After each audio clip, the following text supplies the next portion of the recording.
بسم اللہ الرحمن الرحیم نحمدہ و نصلی علی رسول الکریم اما بعد۔ پیغام مناجات سیریز کا سلسلہ اللہ تعالیٰ کی توفیق سے الحمدللہ چل رہا ہے۔ دعا کی قبولیت میں بنیادی دخل تو در حقیقت اللہ تعالیٰ کے ساتھ دعا کرنے والے کے تعلق اور اس کی اندرونی کیفیت کو ہے، جس کو قرآن کریم نے اضطرار سے تعبیر فرمایا ہے، امن یجیب المضطر اذا دعا، کون ہے وہ شخص کہ جو مضطرب اور بے قرار اور بے چین ہیں اور وہ اپنے رب کو پکارتا ہے، اللہ تعالیٰ اس کی دعا کو قبول کرتے ہیں۔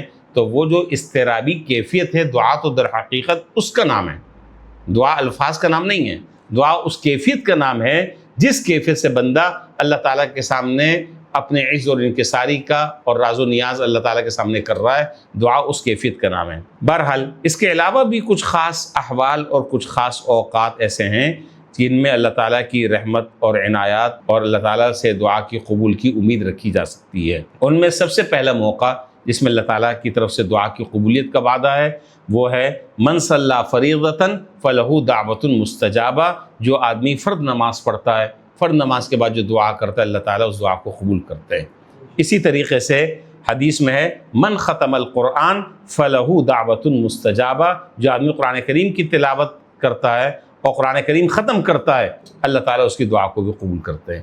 ان دو اوقات کے خاص ہونے کی وجہ یہ ہے کہ یہ دونوں اوقات وہ ہیں کہ جس میں بندہ اپنے رب سے ہم کلام ہوتا ہے۔ نماز کی حالت اللہ تعالیٰ سے گفتگو کر رہا ہے، اللہ تعالیٰ سے بات چیت کر رہا ہے، قرآن کریم کی تلاوت کر رہا ہے، اللہ اس کے اپنے کلام کو بندے کی زبان سے سن رہے ہیں۔ تو یہ جو دونوں حالتیں ہیں، انسان ان میں اللہ تعالیٰ کے بہت قریب ہے اور اللہ تعالیٰ سے ہم کلام ہوتا ہے، اللہ تعالیٰ اس کی دعاؤں کو قبول کرتے ہیں۔ اسی طریقے سے الدعاء لا يرد بین الاذان والاقامہ، دعا اللہ تعالیٰ اس وقت بھی قبول فرماتے ہیں اذان اور اقامت کے درمیانی جو وقفہ ہوتا ہے، اذان اور اقامت کے درمیان عام طور پر 10-15 منٹ کا وقت ہوتا ہے۔ تو کیا ہی اچھا ہو کہ آدمی اذان کی آواز سن کر مسجد چلا جائے اور وہاں جا کر اگر مکروہ وقت نہ ہو تو 2 رکعت تحیۃ المسجد پڑھ لے اور اس کے بعد سنتیں پڑھ لے اور اس کے بعد بیٹھ کر قرآن کریم کی تلاوت میں مشغول ہو جائے، دعاؤں میں مشغول ہو جائے۔ تو انشاءاللہ اللہ تعالیٰ کی رحمت سے امید ہے کہ یہ جو اذان اور اقامت کا درمیانی جو وقت ہے اور وقفہ ہے، اس وقت میں انسان جب مانگتا رہے گا اللہ تعالیٰ اس کی دعاؤں کو قبول کریں گے۔ اسی طریقے سے اذان کے بعد کا جو وقت ہے وہ بھی خاص وقت دعا کی قبولیت کا ہے۔ عام طور پر ہمارے ہاں اس معاملے میں بہت زیادہ کوتاہی ہوتی ہے۔ اذان ہو رہی ہے، باتیں چل رہی ہیں، اذان ہو رہی ہے، کھانا پینا چل رہا ہے، اذان ہو رہی ہے، گپ شپ ہنسی مذاق چل رہا ہے، اذان ہو رہی ہے، کوئی اذان کا احترام نہیں، کوئی اس وقت میں اللہ تعالیٰ سے دعا مانگنے کی توفیق نہیں۔ اس لیے یہ وقت بڑی قبولیت کا وقت ہے۔ اس لیے طریقہ یہ ہے، آداب میں سے یہ ہے کہ جیسے ہی اذان شروع ہو فوراً آدمی اپنے دنیا کے کاموں کو چھوڑ دے، فوراً دنیا کے کاموں کو چھوڑ دے، اذان کا احترام کرے۔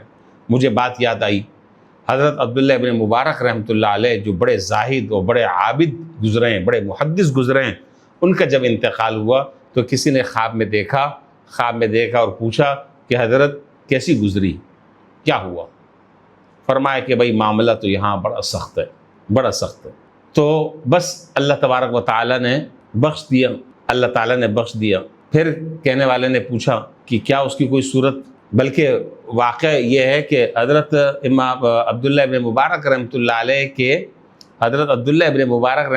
کے ایک پڑوسی تھا، اصل واقعہ یہ ہے۔ اس کا جب انتقال ہوا، عام کام کرتا تھا، لوہار تھا، کام کرتا تھا۔ اس کا جب انتقال ہوا تو کسی نے خواب میں دیکھا کہ ہاں بھائی کیا ہوا؟ کہا کہ اللہ نے بخش دیا۔ معاملہ بڑا گھٹن تھا، معاملہ بڑا سخت تھا۔ تو کہنے لگے، خواب دیکھنے والے نے دیکھا کہ ایک عام سا وہ آدمی تھا، ان کے گھر والوں سے جا کر پوچھا اس آدمی نے کہ بھائی ان کا کون سا خاص ایسا عمل تھا کہ جس عمل کی برکت سے اللہ نے مغفرت فرما دی؟ تو گھر والوں نے 2 باتیں بتائیں۔ کہنے لگے کہ ایک تو یہ آدمی لوہار تھا، دن بھر لوہا کوٹتا رہتا تھا۔ ایک بات یہ تھی کہ جیسے ہی اذان کی آواز آتی اور اس نے ہتھوڑا اگر لوہے کو مارنے کے لیے اٹھایا ہوا ہوتا اور اذان کا جملہ اللہ اکبر اس کے کان میں پڑتا تو وہ ہتھوڑا زمین پر نہیں مارتا، پیچھے سے پھینک دیتا کہ بس اب کام نہیں، اذان کا جواب دیتا۔ تو یہ عمل اللہ تعالیٰ کو بہت پسند آیا۔ اور دوسرا عمل کہ جب رات ہوتی اور یہ اپنے گھر پر کی چھت پر کھڑا ہوتا تہجد کے لیے تو حضرت عبداللہ ابن مبارک رحمۃ اللہ علیہ کو وہ دیکھتا کہ وہ بھی اپنے گھر کی چھت پر کھڑے ہوئے ہیں اور وہ بالکل ایسے ستون کی طرح کھڑے ہوئے ہیں اور لمبی لمبی نمازیں پڑھ رہے ہیں، تو یہ بڑی حسرت کیا کرتا تھا کہ کاش کہ میرے پاس بھی اتنا وقت ہوتا اور میں اتنا فارغ ہوتا تو میں بھی اتنا لمبی لمبی رکعتیں پڑھتا اور ایسی نماز پڑھتا جیسے حضرت عبداللہ ابن مبارک رحمۃ اللہ علیہ پڑھ رہے ہیں۔ اللہ تعالیٰ نے اس نیک حسرت کی برکت سے اس کی مغفرت فرما دی، اس نیک حسرت کی وجہ سے۔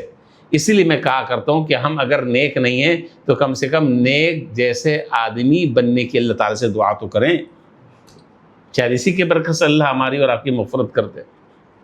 تو اذان کے بعد کی جو دعا ہے، اذان کے بعد کا جو وقت ہے وہ دعا کی قبولیت کا ہے۔ اسی لیے حدیث شریف میں ہے کہ جناب نبی کریم صلی اللہ علیہ وسلم نے اپنی امت سے کبھی بھی کوئی دعا کی درخواست نہیں کی، لیکن ایک موقع ایسا ہے کہ جس موقع پہ حضور نے اپنی امتیوں سے کہا کہ میرے لیے اللہ تعالیٰ سے مقام محمود کی دعا مانگو، اور وہ مقام محمود مجھے امید ہے اللہ تعالیٰ مجھے ہی عطا فرمائیں گے، اور وہ ایک ہی آدمی کو ملے گا۔ اس لیے اذان کے بعد کی دعا میں ہم حضور کے لیے یہ دعا کرتے ہیں، وَبْعَثْهُ مَقَامًا مَحْمُودًا الَّذِي وَعَدتَّ، آپ ان کو مقام محمود پر فائز فرما دیں جس کا آپ نے وعدہ کیا ہے۔ تو جب ہم حضور کے لیے اذان کے بعد کی دعا میں یہ دعا مانگ رہے ہیں تو اللہ تعالیٰ کی رحمت سے امید ہے کہ انشاءاللہ یہ دعا مانگنے والا حضور کی شفاعت سے محروم نہیں ہوگا انشاءاللہ، اس کو حضور کی شفاعت نصیب ہوگی، کیونکہ وہ حضور کے لیے دعا کر رہا ہے۔ جب حضور کے لیے دعا کر رہا ہے تو حضور صلی اللہ علیہ وسلم بھی انشاءاللہ اللہ تعالیٰ سے اس کے لیے شفاعت فرمائیں گے۔ تو بہرحال یہ اذان کے بعد کا وقت، اسی طریقے سے بارش کے وقت اللہ تعالیٰ دعا قبول فرماتے ہیں، جس وقت بارش ہو رہی ہوتی ہے اس وقت اللہ تعالیٰ دعا قبول کرتے ہیں۔ اسی طریقے سے بیت اللہ پر جب نظر پڑتی ہے پہلی مرتبہ تو اس وقت دعا مانگنی چاہیے۔ کوئی ایک دعا آدمی مانگ لے کہ یا اللہ میں آپ سے ایک دعا مانگتا ہوں، وہ دعا یہ کہ میری ہر دعا قبول فرما دے۔ اسی طریقے سے بیت اللہ پر جب نظر پڑے، اب حجاج کرام کی فلائٹیں شروع ہو گئی ہیں اور حجاج کرام جو ہے وہ سفر حج پہ روانہ ہو گئے ہیں۔ سفر حج کے دوران اللہ تعالیٰ دعاؤں کو قبول کرتے ہیں، اور خاص طور پر جو مقامات ہیں قبولیت کے ایک حاجی کے لیے، مینا ہے، عرفات ہے، مزدلفہ ہے جی، اور جمرات کا موقع ہے، میزاب رحمت کے نیچے ہے، اور زمزم پیتے وقت اللہ تعالیٰ دعا قبول فرماتے ہیں۔ صفا سے مروہ کی طرف، مروہ سے صفا کی طرف جاتے وقت اللہ تعالیٰ دعا کو قبول کرتے ہیں۔ حاجی کے لیے تو بہت سارے مواقع ہیں۔ اسی طریقے سے بیمار آدمی ہے تو اس کی بیماری کی حالت میں اللہ تعالیٰ اس کی دعا کو قبول کرتے ہیں۔ مسافر ہے، اس مسافر کی دعا کو اللہ تعالیٰ قبول کرتے ہیں۔ مظلوم ہے، اس کی دعا کو اللہ تعالیٰ قبول کرتے ہیں۔ اسی طریقے سے بہت سارے مواقع ایسے ہیں کہ جس میں اللہ تعالیٰ دعا کو قبول کرتے ہیں۔ تو بات اصل میں یہ ہے کہ دعا کے صرف الفاظ نہیں ہیں، بلکہ دعا کی در حقیقت اس کی وہ حقیقتیں ہیں جو میں نے پہلے تفصیل سے میں نے عرض کی۔ ہر شخص کو یہ اوقات دعا کی قبولیت کے میسر آتے ہیں، ایسا نہیں کہ میسر نہیں آتے، لیکن سعادت مند لوگ اس سے فائدہ اٹھاتے ہیں اور بد نصیب لوگ اس سے فائدہ نہیں اٹھاتے، وہ اس سے محروم رہتے ہیں۔ جو فائدہ اٹھا لیتا ہے اس کی دنیا بھی سنور جاتی ہے، آخرت بھی اللہ تعالیٰ سنوار دیتے ہیں۔ تو ہمیں چاہیے کہ جب دعا کہ یہ مواقع ہمیں میسر آ جائیں جو میں نے ابھی تفصیل کے ساتھ عرض کیے، اس موقع پر ہمیں بہت سنجیدگی کے ساتھ، بہت وقار کے ساتھ اور بہت زیادہ اہتمام کے ساتھ ہمیں اللہ تعالیٰ کی بارگاہ میں دعا مانگنی چاہیے۔ انشاءاللہ اللہ تعالیٰ اس دعا کی برکتوں سے ہمیں اللہ تعالیٰ مالا مال فرمائیں گے اور اس کے فیوز و برکات انشاءاللہ ہمیں نصیب ہوں گی۔ اللہ ہمیں عمل کرنے کی توفیق عطا فرمائے۔ وآخر دعوانا ان الحمد للہ رب العالمین۔